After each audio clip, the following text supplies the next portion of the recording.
다음은 비뇨기계입니다. 비뇨기계는 전립선 비대가 이제 좀 비뇨기과에서는 가장 흔한 진단인데요. 전립선이라는 건 앞에 있는 분비선이라는 뜻에서 전립선입니다. 그래서 방광 아래 직장 앞쪽에서 요도를 감싸고 있고요. 남성의 생식기관 중에 하나로 여기 이제 전립선 액을 만드는 곳이고 밤톨 모양이다. 이렇게 보시면 되고요. 전립선 비대라는 것은 이게 심해지면 전립선 내부를 지나가는 요도를 눌러서 배뇨 증상이 나타나는 것을 이제 말합니다. 그래서 전립선 비대의 발생률은 나이가 들면서 50대 50% 이상 이렇게 전립선 비대증이 생길 수 있고, 우리나라는 특히 최근에 고령 인구가 증가하면서 이 전립선 비대도 증가하고 있는 추세입니다. 그래서 특히 야간에 빈뇨와 소변 줄기가 약해지는 걸 호소할 때는 좀 이런 전립선 비대가 아닌가 한번 검사해 볼 필요가 있습니다. 그래서 비대의 원인은 나이가 들어가면서 노화에 대한 원인도 있고요. 남성 호르몬의 변화가 이런 전립선 비대의 원인이 되기도 합니다. 그래서 증상으로는 소변을 봤는데 본 것 같지 않은 거, 그런 잔뇨감, 빈뇨, 자주 화장실 가는 거, 또 간헐료, 소변을 볼 때 소변 줄기가 여러 번 이제 끊기는 거, 그 다음에 절박뇨, 소변을 참을 수 없을 정도로 마려운 거, 그 다음에 소변에 그 줄기가 가늘고 힘이 없는 거, 세뇨죠. 네. 그 다음에 야간뇨도 있고 이렇게 하는데, 이런 것들이 이제 전립선 증상이라는 것입니다. 또 증상이 악화되면 소변이 너무 오랫동안 방광에 잔류하면 비뇨기계 감염이 생길 수가 있고, 또 이런 소변을 볼 때 과도한 긴장으로 방광이나 전립선의 작은 혈관에서 출혈이 날 수도 있습니다. 그리고 요도가 막히거나 그러면 수술요법을 할 수가 있고요. 시간이 지나면서 방광에서 신장으로 역류하면서 신장이 손상되기도 합니다. 그래서 비뇨기계의 이제 전립선 비대증은 어떻게 진단하느냐? 문진하죠. 가족력 이런 거 병력 하고 설문지 작성.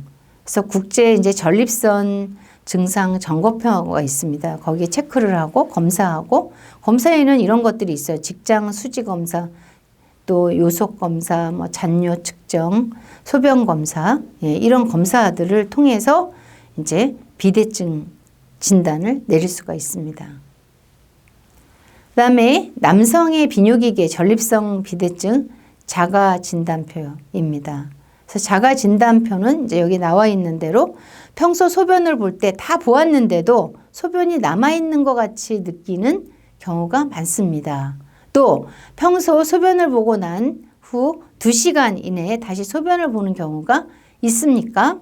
또 소변을 볼 때마다 소변 줄기가 여러 번 끊어진 경우는 얼마나 자주 있었습니까? 또 평소 소변 줄기가 막히거나 가늘다고 생각되는 경우가 있습니까? 네, 등등. 이렇게 해서 여기에 이제 해당하는 점수를 여러분들이 한번 체크해 주시면 알 수가 있습니다.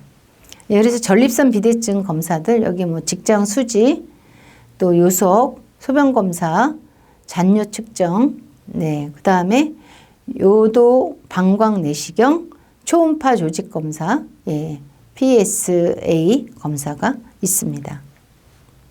그리고 전문의의 치료는 대기 요법으로 3개월에서 6개월 단위로 검진 후 추후 관찰하면서 적극적인 치료가 필요하다. 그 다음에 세 번째는 약물 치료, 두 번째는 약물 치료로 크게 이제 약물에 많이 쓰이는 약물을 이제 치료할 수 있고, 세 번째는 수술로 전립선 비대를 치료할 수가 있습니다. 그 다음에 이제 전립선 비대증 약물 요법이고요. 지금 이런 알파 차단제 복용으로 긴장을 이완시켜서 소변을 잘 나오게 하는 약을 쓰고 있고요. 이 비대증이 수술이 필요한 경우 뭐 이렇게 할 수가 있다. 그래서 비대해진 전립선을 수술용 칼, 레이저로 막혀진 요도를 뚫어 넓혀주는 수술을 할 수가 있습니다.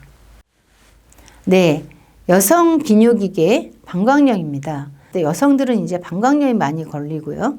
네, 방광염의 정의는 배뇨 시에 통증, 빈뇨, 긴박뇨, 야간뇨 등의 배뇨 자극 이외에 치골 부위에 불쾌감이 있고 방광 내 염증성 질환이고 가장 흔한 원인균은 대장균이다. 예, 이렇게 말씀드릴 수가 있습니다. 네, 방광염 치료는 이 치료도 다른 만성질환과 똑같이 일상생활, 약물 치료, 또 발열 시 반드시 의료기관을 방문하는 것으로 치료를 할 수가 있습니다. 그 다음에 이제 중장년층의 눈의 건강입니다. 첫째, 녹내장입니다. 그 안과에서 이런 그 후천성 실명의 원인 3가지. 가장 첫 번째가 녹내장입니다. 그 다음에 황반변성, 그 다음이 당뇨병성 망막증입니다. 그래서 이런 녹내장 발생의 최대 원인은 안압상승, 또 시신경이 미리 파괴돼서 시력이 나빠지면 회복이 불가하기 때문에 낮은 안압을 유지하여 시신경의 혈액 공급이 원활하도록 하는 방법이 필요합니다. 네, 그런데 최근에 이렇게 황막 변성은 이런 이제 망막 중심부에 생긴 질환인데 원인을 잘 모르고 시력이 이제 급격히 이제 좀 안 좋아지는 그런 약을 안 드실 때 그런 증상이 이제 있을 수가 있습니다. 그 다음에 이제 중장년층의 눈 건강에 대해서 말씀드리겠습니다. 망막 질환은 당뇨나 고혈압으로 인해서 발생하는 망막의 모세혈관이 파괴돼서 결국 시력 상실까지 갈 수도 있습니다.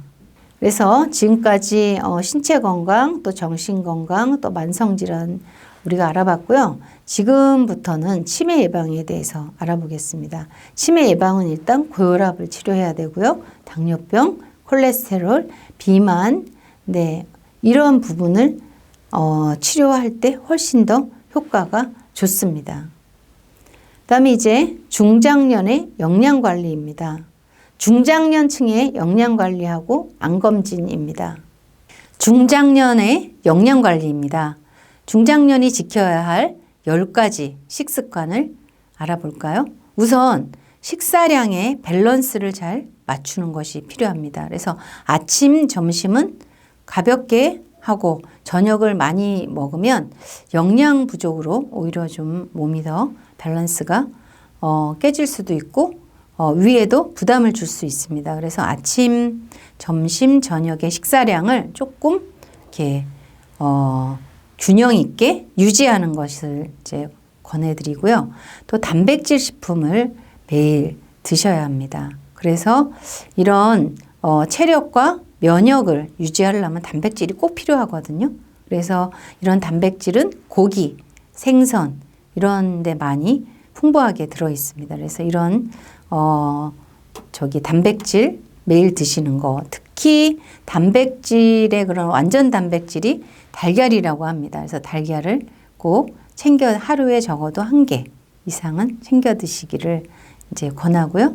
또 다양한 종류의 고기와 생선을 즐기는 것 추천합니다. 그래서 고기마다 이런 필수 아미노산의 종류 그리고 양이 다 다릅니다. 그래서 각각 또 소고기와 돼지고기 각각 잘 균형 있게 드시면 좋을 거라고 생각을 하고요. 또 우유와 요구르트는 매일 드시는 거를 추천합니다. 그래서 칼슘이 또 많기 때문에 적극 추천을 하고요. 그다음에 이제 여러 종류의 채소는 항상 부족할 수도 있는데 채소에는 비타민과 그런 미네랄이 많이 들어가 있고 또 식이섬유가 풍부하지 않습니까? 그래서 이런 채소나 그런 이런 그 뭐 과일 이런 것들을 잘 균형 있게 드시면 좋을 것 같습니다. 그다음에 이제 식물성 기름을 적절하게 넣어서 드시는 방법, 또 밥을 되도록이면 이렇게 흰 쌀밥보다는 잡곡밥을 추천해 드립니다. 그 다음에 이 외에도 그 어떤 국물이 있는 음식을 만들 땐 좀 육수 같은 걸 잘 채소와 함께 해서 잘 우러난 것들을 사용하는 방법도 추천을 하는 바입니다. 그래서 이제 이런 영양 관리도 있고 또 그 다음에 암 검진입니다. 중년층에서 중장년층에서 암, 특히 뭐 여성인 경우는 자궁경부암, 또 유방암, 갑상선암, 여성은 이제 그 크게 이렇게 세 가지 암들 함께 체크업을 하고요. 자궁경부암은 2년인데 거의 최근에 이제 한 1년 주기로 많이들 하고 있고, 위암, 유방암, 간암, 대장암, 폐암 1년에서 2년 주기로 이렇게 관리하는 것이 필요하고, 국가에서도 암검진 무료로 또 해당 연령에 맞게 또 서비스를 하고 있지 않습니까? 그래서 그 시기에 잘 검진을 하는 것을 추천드립니다. 그래서 중장년층에서는 암 검진을 하는 것이 필수다. 미루지 말고 꼭 받으시라고 말씀드리고 싶습니다. 그리고 특히 암을 예방하기 위해서는 담배를 피우지 않도록 하시는 거 추천드리고, 채소와 과일 많이 드시고, 또 음식을 짜게 드시지 말고, 또 주 5회 이상 하루 50분 이상 또 땀이 날 정도로 걷는 거 아니면 운동하는 거를 권합니다. 그리고 소량의 음주를 최대한 좀 줄이고요. 그 다음에 자신에게 맞는 건강 체중을 유지하는 거, 또 예방접종, 그 다음에 또 안전한 성생활, 또 발암성 물질에 노출되지 않도록 하는 거, 또 암 건강 검진 그 시기에 맞게 잘 검진을 받는 거, 이런 것들이 중장년층의 암 예방 수칙이라고 할 수가 있습니다. 그러면 이런 지금까지는 이제 신체 건강을 살펴봤고요. 중장년층의 정신 건강을 한번 살펴보도록 하겠습니다. 우선 우울증의 원인은 심리적인 원인도 있고 사회적인 원인도 있고 생물학적인 원인, 신체적인 원인, 다양한 원인들이 관련이 있습니다. 그래서 심리적인 원인으로는 낮은 자존감, 또 의존적인 성격이거나 완벽주의적인 성격일 때 우울증이 올 수가 있고요. 또 사회적인 원인으로는 사회적인 사건, 뭐 이혼, 사별, 또 어떤 뭐 충격적인 사건, 이런 것들이 우울증의 원인이 될 수가 있고요. 또 이제 생물학적으로는 이런 호르몬, 또 그런 부분, 또 신체적으로는 갑상선, 내분비 질환, 이런 것들이 이제 우울증을 가져올 수가 있습니다. 그래서 우울증은 지금 점차적으로 여성에게 우울증은 좀 많은 거고요. 또 점차적으로 이렇게 시간이 흐르면서 더욱더 증가하고 있는 추세입니다. 우울로 인한 노인의 연간 사망률이 많이 높다고 볼 수가 있습니다. 그러면 우울증이 왜 문제가 될까요? 치료를 하지 않으면 수개월, 수년씩 지속될 수 있습니다. 그리고 이런 것들이 잘 해결되지 않을 때 개인적인 고통, 또 사회경제적 손실이 무척 큽니다. 그래서 이런 부분에 대해서 예를 들면 학업이나 직업에 또 실패할 수도 있고, 가족, 대인관계가 악화될 수도 있고, 알코올이나 이런 약물에 의존할 수도 있고, 신체 질환이 악화될 수도 있습니다. 심지어 자살까지도 할 수가 있겠죠. 그래서 이런 것들이 다 뭐 개인, 가족, 사회적 그런 문제를 가져오기 때문에 우울증은 우리가 잘 관리를 하고 또 옆에서 도와줘야 된다고 제가 말씀드리고 싶습니다. 우울한 기분과 우울증은 다르죠. 이제 우울증은 좀 병적인 이제 그런 증상으로 많이 더 간 거고요. 네. 그러면 언제 우리가 우울증일까? 이런 걸 의심해야 할까요? 일단 우울한 기분이 있습니다. 평소와 달리 의욕이 없고 슬픈 감정에 휩싸이는 시간이 길어지고 그 정도가 심하다. 그래서 TV를 보거나 전화로 얘기하다 괜히 눈물이 나는 거. 감정이 풍부해서만은 아니죠. 또 흥미가 상실되는 거. 재미있는 쇼 프로그램을 봐도 사람들이 왜 웃는지 이해가 안 가는 거. 또 식욕이 떨어져요. 그래서 맛있는 게 없고 먹고 싶은 것도 없고 그래서 또 폭식을 하게 될 수가 있습니다. 그다음 무기력감에 빠지고 잠을 잘 못 주무실 수도 있고 자살 생각에 빠질 수도 있습니다. 그래서 우울증 환자의 그런 사고방식을 보면 다 내 탓이다.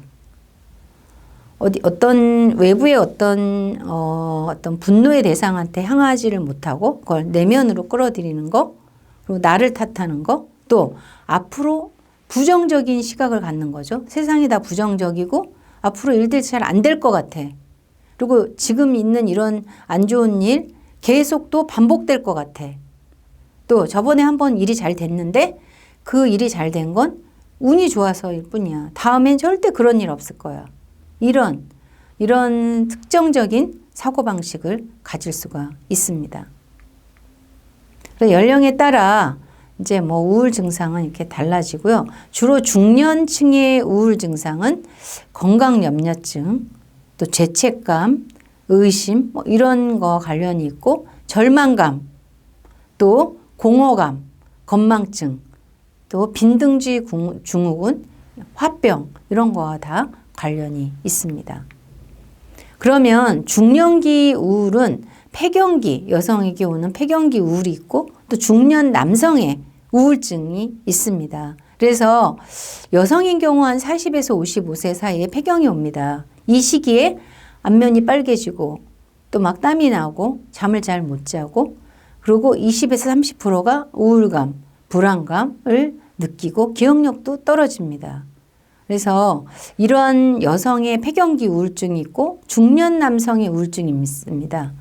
이런 중년 남성의 우울증은 관련 요인이 이제 명예퇴직하거나 감혼 이런 걸로 인해서 직장에서 퇴사를 하거나 그래서 어떤 이런 사회적인 압박감 또 그 어떤 직장에서 퇴사한 이후에 또 좀 낮은 성취감 그러면서 인생에 대한 회의 이런 것들이 느껴질 수가 있다는 거죠. 그래서 남성의 이 시기의 자살률이 여성보다 2배가 높다고 합니다.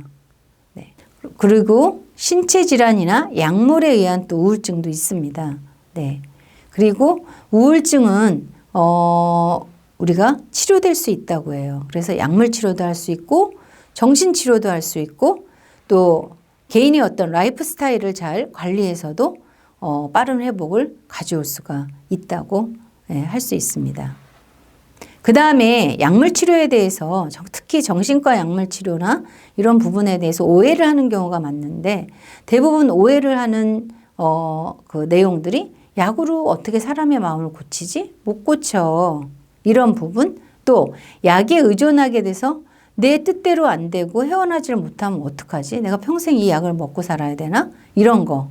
그 다음에 정신과 약은 중독이 된다. 이런 오해. 또 정신과 약을 오래 쓰면 바보가 된다. 또 정신과 약을 오래 쓰면 다른 약에 효과가 없다. 감기약처럼 증상만 나오면 안 먹어도 된다. 그래서 제 생각에는 이런 그 약들에 대한 오해가 좀 대한 인식이 좀 필요하고요. 특히 우울증 같은 약은 그냥 몇 번 먹어서 되는 건 아니잖아요. 계속 복용하면서 또 면담하면서 또 이분이 적응하는 걸 보고 또 약 용량을 조절하니까 조금만 좋아진다고 해서 끊어도 안 되고 또 약으로 마음을 고친다는 게 말이 안 된다며 또 어떤 이렇게 정신과에 가서 치료를 받아야 되는데 치료 시기를 놓치거나 그런 일이 없었으면 합니다. 그 다음이 이제 스트레스입니다. 그러면 갑자기 스트레스가 왜 왔을까요? 스트레스는 우리 몸이 외부나 내부 자극으로부터 나를 보호하고자 본능적 방어이기도 하다. 그렇다면 모든 스트레스가 다 나쁠까? 예. 그럴까요? 다 나쁘지는 않죠. 그래서 스트레스는 그럼 왜 생기나? 평소와 다른 낯선 환경, 또 힘든 일, 경쟁하는 거, 예. 또 이러한 일들로 스트레스가 생기고 이 스트레스가 지속되면 우울, 불안, 두통, 목이 뻣뻣, 또 소화 잘 되고 그다음에 쉽게 피로하고 맥박, 혈압이 오르면 불면증이 생기고 가슴이 답답해져서 짧게 쉬게 된다. 그 다음에 쉽게 짜증이 나고 다른 사람과의 관계가 힘들어서 다른 사람 만나기가 싫어진다. 그래서 이런 스트레스 증상이 있습니다. 그러면 스트레스가 병을 일으키기도 하나요? 일으키죠. 긴장성 두통, 기능성 위장장애, 만성 피로 이게 다 원인이 되고요. 또 고혈압, 심근경색을 비롯한 심내혈관, 당뇨 이런 각종 내분비 질환, 뇌졸중의 신경계 질환 또 여드름 같은 다양한 질환의 위험 요소로 작용할 수가 있습니다. 그렇다면 이러한 스트레스부터 정신 건강에 이르기까지 개인의 마음 돌봄이 필요합니다. 그건 뭐죠? 긍정적 생각, 운동하고 음악 듣고 스트레칭하고 또 사전에 필요하면 전문가의 상담, 교육이 필요하면 또 할 수 있고 그런 다음에 또 적절한 그러한 또 스트레스에 대해서 잘 반응하는 방법은 아마 자기에 맞는 스트레스 해소법을 많이 찾았을 거예요. 그래서 그런 부분으로 이런 스트레스를 쌓아두지 말고 뭐라 그러죠? 관리를 해야 되겠죠. 그죠? 예, 왜냐하면 만성질환하고도 관련이 있으니까. 다음은 이제 정신건강을 지켜줄 10가지 수칙입니다. 예, 첫 번째, 긍정적으로 세상을 본다. 세상은 항상 앞면도 있고 뒷면으로 있는데 굳이 뒷면에 있는 부정적인 걸로 본다고 해결이 될까요? 쉽지 않죠. 그래서 긍정적으로 세상을 보는 것이 필요하고요. 감사하는 마음으로 사는 것이 생활의 활력이 됩니다. 그 다음에 네 번째, 하루 3끼 맛있게 천천히 먹는다. 건강의 기본이요. 즐거움의 셈이다. 이런 말이 될 수가 있습니다. 그 다음에 상대의 입장에서 생각을 해본다. 네, 그런 거. 또 누구라도 칭찬한다. 약속 시간에 가서 여유 있게 기다린다. 일부러라도 웃는 표정을 짓는다. 원칙대로 정직하게 산다. 때로는 손해볼 줄도 알아야 한다는 그런 내용이었습니다. 오늘 중장년층의 건강에 대해서 알아봤는데요. 중장년층의 건강은 노년기로 넘어가는 그런 건강 전 단계로 가장 잘 건강 상태를 유지해야 되고 또 중장년층에는 이런 만성질환이 많이 또 발병하는 시기이기도 합니다. 더불어 또 암검진에도 주의를 기울여야 되는 시기라고 볼 수가 있습니다. 또 신체 건강뿐만 아니라 정신 건강, 특히 우울증 등에 대해서도 그 개인적인 자기 관리와 또 운동, 영양 이런 부분을 잘 챙기신다면 훨씬 더 윤택한 그런 중장년층을 그런 시기를 보내고 또 노년기에 접어들더라도 이런 이 중장년층의 건강 상태가 잘 돼 있다면 행복한 노후를 보낼 수 있을 것이라고 생각합니다. 그래서 여러분들께 중장년층의 그런 건강 관리에 대해서 이상으로 마치도록 하겠습니다.